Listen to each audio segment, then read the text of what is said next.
Georgia loses 70-58. We're going to wrap up the basketball season here. Dean Legge with Dog Post. Georgia's getting there, but they're not there. And I think if you finish third in the SEC, that's a step forward for sure. But it is so evident today, how much they need someone other than two guys. They basically have two, what I'd call studs.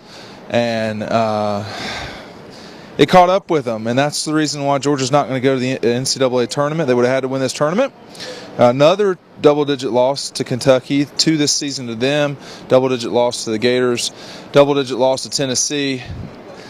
They finished third, but Georgia's got a little bit of ways to go. Now, there's going to be a lot of pressure next year to get to the NCAA tournament if you're Mark Fox in Georgia. If you don't get there, this is 1 in 5 years. That means in the last decade, Georgia's been twice. Once they had to win with a miracle, tornado-aided miracle. And this season, they would have had to come in here and win this tournament straight up. They had a tight game last night that they gutted out against Ole Miss, but there can't be any more 6-6 slow starts to the season. That happened 2 times in a row. And the recruiting, more than anything else, has got to pick up in a significant way. I don't know if Mark Fox will get an extension or not. He probably will get a 1-year extension, but that will give him 3 years left on the job. There's no excuse not to be able to go out and get somebody, maybe a guy or two, but it's too late in this class. So I don't know where you go if you're Georgia. I mean, they're going to have to win next year. They're going to have to get to the tournament, in my eyes, or, there's going to be a lot of pressure to change the coach.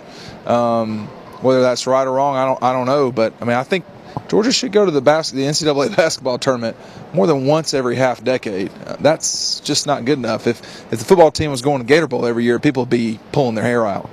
So Kentucky, a Kentucky team that seems a little bit better than they were coming into this thing, but not an elite Kentucky team, not even a ranked Kentucky team, beats Georgia by 12 points. So, my wrap is this, 19-13. Georgia can maybe get to 20 with a win in the NIT, which is not a 100% lock, but it's right on top of it because you got a lot of 1 seeds in the college football and college basketball losing, which means they automatically go to the NIT, and there's only so many spots, so those get filled up by those guys. So I expect Georgia to play in the NIT it would be pretty surprising, but I don't know where they'll play. They need to win some games in that tournament just to kind of prove that this SEC isn't as bad as people think it is, but I think it might be.